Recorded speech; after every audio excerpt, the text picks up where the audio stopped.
तस्वीरें मैं आपको दिखा रहा हूँ तमिलनाडु भवन के बाहर, जहाँ प्रदर्शनकारियों ने अपना आगाज कर दिया है।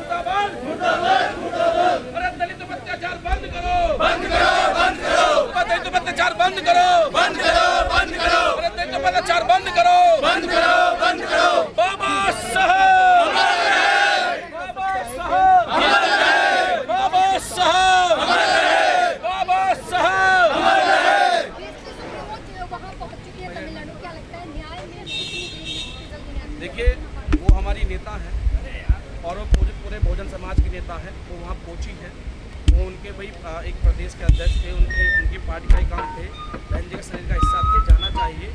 लेकिन मेरा मानना ये है कि ये घटना सिर्फ एक तमिलनाडु की नहीं है, ये घटना आए। हमारा फर्ज ये है कि कहीं भी अगर दलित का शोषण होता है तो उसकी आवाज़ बनना चाहिए। कहीं वो मेरी बहन जिसने अपना पति खोया है ये ना सोच बैठे कि वो मात्र एक पार्टी के थे। जो समाज समुंदर भरा है, जिसको आप कश्मीर से लेकर कन्याकुमारी तक हर गांव हर गरीब मोहल्ले में समाज मिल जाएगा, तो उसको समेट के ना रखा जाए। बहन जी वहाँ गई है, मैं उनका सम्मान करता हूँ, लेकिन जो दिल्ली में बैठे लोग हैं, जो हिंदी बेल्ट भारत के लोग हैं, वो अभी शांत क्यों हैं? क्या वो इंतज़ार कर रहे हैं कि अगला शिकार मास्टन के नाम से कोई और आपके परिवार का व्यक्ति होगा? तो हमें चुप नहीं बैठना है, हमें ईंट का जवाब पत्थर से देना है। आप ये देखिए कि एक स्टेट का ये प्रदेश अध्यक्ष बहुत बड़ा नाम रखता है, एक अपनी पहचान रखता है, और उस पार्टी का, जिस पार्टी की 4 बार उत्तर प्रदेश में सरकार रही हो, उस पार्टी का जो तीसरे नंबर की पार्टी हो, उस पार्टी का जिसकी स्थापना माननीय काशीराम साहब ने की हो, उस पार्टी का जिसकी विचारधारा बाबा साहब के मूवमेंट पर चलती हो, और आज उसी मूवमेंट की विचारधारा के लोगों को मारा जा रहा है। यानी कि संविधान पे हमला है, बाबा साहब की विचारधारा पे हमला है, बहुजन समाज पार्टी को खत्म करने की एक साजिश है, जिससे कि कल को कोई व्यक्ति आंदोलन ना करे, निकल कर ना आए, लोगों की बात ना कर ले। तो ये जो हत्या है बहुत ही निर्मम हत्या है, इसका जवाब तमिलनाडु सरकार को देना होगा। मैंने अभी कहा, फिर कह रहा हूँ, जब तक वहाँ के DMSP सस्पेंड नहीं होंगे, जब तक मुख्यमंत्री कोई ठोस निर्णय नहीं लेंगे, और मैं आग्रह करना चाहता हूँ केंद्र सरकार से, हालांकि हमें उम्मीद नहीं है क्योंकि सब चोर मुसेरे भाई हैं, लेकिन अगर थोड़ी सी भी मानता बची है, क्योंकि देश की जो राष्ट्रपति महोदय हैं वो हमारी मुर्मू है, उन्हें वो एक दलित परिवार से आती हैं, वो उस दर्द को समझेंगी, वो गरीब परिवार से उठी हैं कि एक हत्या क्या होती है। तो तमिलनाडु में राष्ट्रीय शासन लगाया जाए। रवि जी, क्या लगता है ये क्या साजिश है या मतलब किस तरीके से जो हत्या हुई है? देखिए, ये एक साजिश है, क्योंकि वो व्यक्ति कोई आम व्यक्ति नहीं है, कोई गली मोहल्ले में बैठने वाला व्यक्ति नहीं है, कोई चाय पानी की दुकान चलाने वाला व्यक्ति नहीं है। एक स्टेट का बहुजन समाज पार्टी का पहला प्रथम व्यक्ति होता प्रदेश अध्यक्ष, वो व्यक्ति है। उसके घर के सामने 6 लोग उसकी निर्मम हत्या करते हैं, तो प्री प्लानिंग करते हैं। तो इसके पीछे क्या राजनीतिक गठजोड़ है, क्या राजनीतिक द्वेष भावना है, या हो सकता है कि वो गरीब परिवार में जो किसान लोग थे, उनके केस लड़ते थे, वकील थे, वो किसी ने उसकी भावना को लेकर हत्या की, लेकिन हत्या हुई है। इसमें तमिलनाडु सरकार का फेलियर है, क्योंकि जब इतने बड़े प्रदेश अध्यक्ष, एक पार्टी के अध्यक्ष की सुरक्षा नहीं हो सकती, तो आम जनमानस की क्या होगी? पूरा तमिलनाडु आज आक्रोश में है, पूरा देश आज आक्रोश में है, दलित आक्रोश में है। वो इसलिए है कि आखिर तमिलनाडु सरकार अभी लगभग 24 घंटे से ज़्यादा हो चुके हैं, अभी तक कुछ भी नहीं हुआ है। जो 8 लोग आनफान में किए गए हैं, मैं दावे के साथ कह सकता हूँ सिर्फ पब्लिक को शांत करने के लिए, रवि जी, कुछ भी नहीं हुआ। रवि जी, क्या कारण है देश को आज़ाद हुए 75 साल हो गए, मूछ रखने में मार दिया जाता है, जूतियों में पानी पिलाया जाता है, सरेआम मुंह पर पेशाब कर दिया जाता है, आए दिन घटनाएं आ रही। देखिए, दलितों को सिर्फ, चाहे वो किसी वर्ग के नेता हों, उन्होंने सिर्फ अपने वोट के लिए इस्तेमाल किया, कभी भी उन्हें मौलिक अधिकार नहीं दिए गए, कभी उनका वो सम्मानजनक उन्हें सम्मान नहीं दिया गया जिससे वे इस देश में रह पाएँ। मैंने अभी कहा कि जो अभी इंडिया अलायंस हुआ, मैं किसी अलायंस के पक्ष में नहीं हूँ, लेकिन जो इंडिया अलायंस हुआ वो बाबा साहब के नाम पे हुआ, लेकिन बाबा साहब के संविधान में सेकुलर शब्द का इस्तेमाल किया गया और सब लोगों को एक समान रखा गया, लेकिन दलितों की भी मूंछ काटी जाती है। मैं पूछना चाहता हूँ, इस फोर्स में इतने लोग खड़े हैं, क्या कभी किसी अपर कास्ट की मूंछ कटी? कभी OBC समाज की मूंछ कटी? सिर्फ दलित की कटी? क्या कभी किसी अपर कास्ट के लोगों के मुँह पे पेशाब किया गया, या कभी किसी और किसी समुदाय के मुंह पे पेशाब किया गया? सिर्फ दलितों के, क्योंकि इनका मनोबल डाउन किया जाता है। हमारे लोग इंतजार करते हैं मौत का शिकार होने के लिए।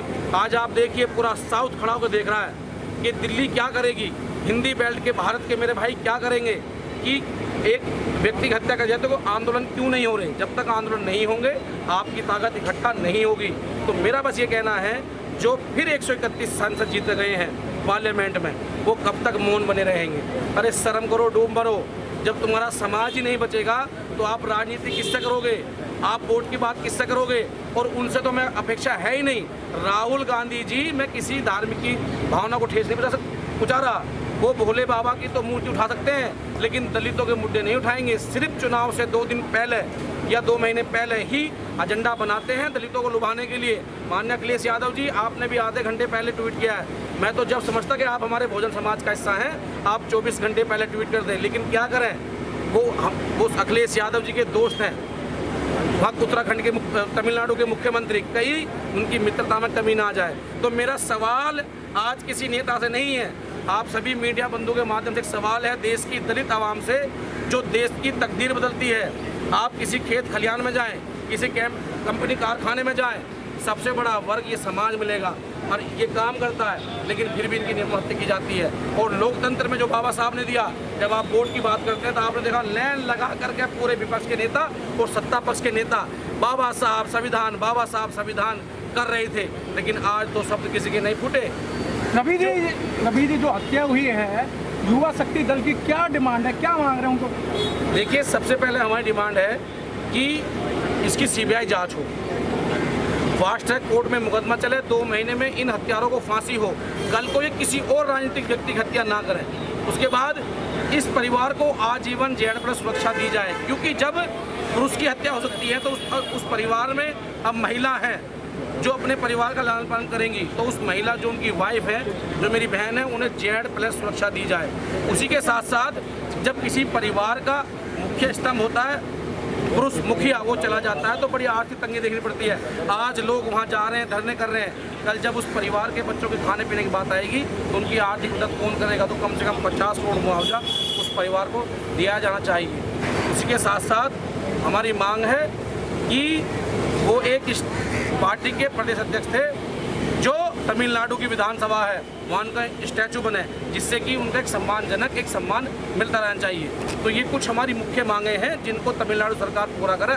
अगर नहीं होता है तो हमारी बिल्कुल गुहार है इस देश के सबसे प्रथम नागरिक राष्ट्रपति जो हमारी महोदया हैं मुर्मू जी से, कि आप वहाँ राष्ट्रीय शासन लगाएं और आप भी दलित होने के नाते आप वहाँ जाकर विजिट करें, उस परिवार का आंसू पूछें, क्योंकि दुख में कोई भी जा सकता है किसी परिवार से, ये कोई राजनीतिक दबाव नहीं है। चुनाव के दौरान देखा गया बाबा साहब और संविधान के नाम पर वोट की बात चल रही थी, पूरा चुनाव संविधान के नाम पर हुआ, बाबा साहब के नाम, लेकिन अब अम्बेडकरवादियों को मारा जा रहा है सरेआम, लेकिन इस पर कोई भी इंडिया गठबंधन का नेता नहीं बोलता है। क्या कहें? मैंने वही आपसे कहा, सिर्फ दलितों को संविधान जय भीम कहने से अम्बेडकरवादी व्यक्तियों को ये सिर्फ वोटों के लिए लुभाते हैं, उनके मान सम्मान की लड़ाई नहीं लड़ते। ये रात दिल्ली से कोई ज़्यादा दूर नहीं है, जैसे बहन जी पहुंच गई 1.25 घंटे में 1.5 घंटे में, राहुल गांधी जी क्यों नहीं गए? ममता बनर्जी ने अभी तक ट्वीट नहीं किया, अखिलेश यादव जी क्यों नहीं गए? तेजस्वी यादव जी क्यों नहीं गए? तमाम ऐसे गठबंधन के नेता हैं जो दुहाई पीट रहे थे बाबा साहब की, वो आज क्यों नहीं गए? इसलिए नहीं गए क्योंकि दलित मरा है। और मैं कह रहा हूँ आपसे, अभी चाहे भारत के लास्ट चुनाव में किसी और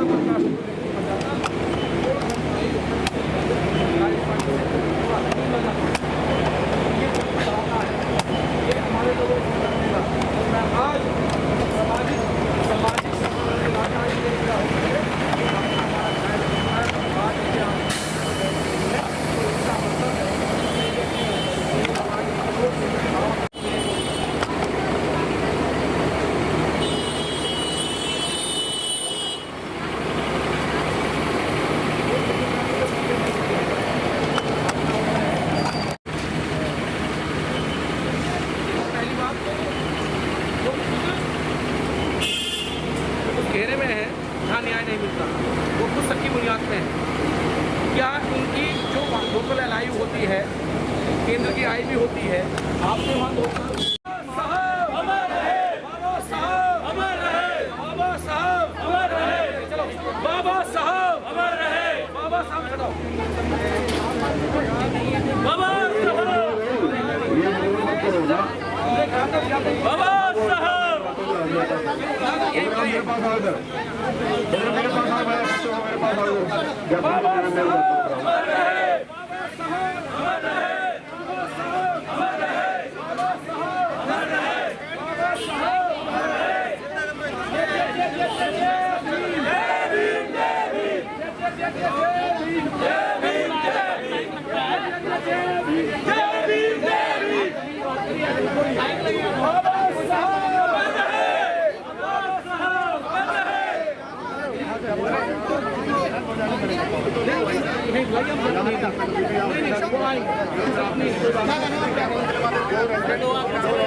तमिलनाडु सरकार अत्याचार